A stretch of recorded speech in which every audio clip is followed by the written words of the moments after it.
Hello everyone, and welcome back to another one of my miniature painting tutorials. With the responses and questions I've been getting from you all in my first video, I hope to address a few topics in this video and clarify more on some of the ways I handle miniature painting. Firstly, this miniature is from a specific set of miniatures based on the RPG Call of Cthulhu. In this RPG, the players take part in an investigation into the paranormal and occult. It's set during the 1930s and 40s, and in this case we'll be stepping back from traditional high fantasy and giving him the feel of the time period. As stated in the first video, I start with the flesh tone. I lighten it to give the man a more pale look for his skin. My rationale for this is that the Call of Cthulhu is based on the occult, and typically these have a darker tone for the adventure, and a paler complexion will help set the mood for the character and give a more gloomy tone to the piece. After the skin tone is set, I move on to the fabrics of the piece and go for once again a very pale color for his pants. I did a little research into men's fashion during the late 1920s and early to mid 1930s. I came across quite a few photos of white and gray pants as being popular style during the time, so I opted for an almost khaki color and thinned the paint down with a few drops of water to let the black primer and the ruffles in the sculpt of his legs be accentuated.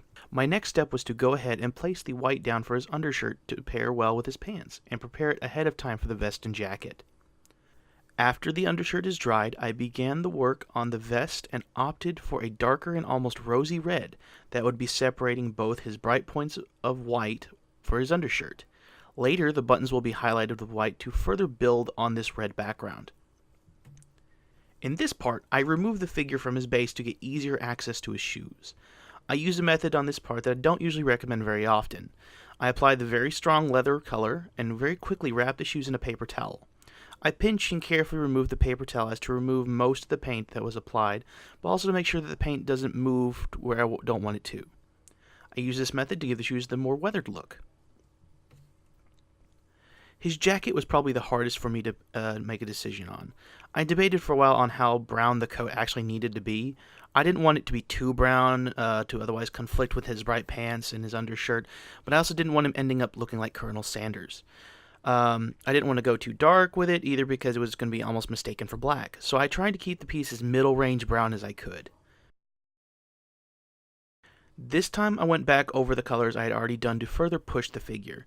The flesh tones are reapplied to provide highlights for fingers, nose, cheekbones, and forehead. And the jacket is repainted in a more solid brown to strengthen its color, as well as the pants are being also repainted to apply the stronger color as well. His hair is pretty straightforward. As he's an elderly character, we can easily make his hair white, and in this case it also helps accentuate his clothes. And as always, I'm a big fan of using white as an accent mark for clothing. It pops on the red vest and breaks up the dark segments at the center of the figure. To break up most of the neutral colors of the piece, I opted for a bold red for the book he is holding. I really wanted it to stand out on this model. As you can see, we're getting close to the model being done. My next step at this point is to apply a heavy ink wash. An ink wash is essentially the easiest way to get down into the deep cracks and other parts of the model that you won't be able to hit with a brush and provide nice shadow lines. Here you can see the difference. You can see how the ink wash makes the ridges and smallest parts of the miniature pop and give the overall figure a nice shadow effect.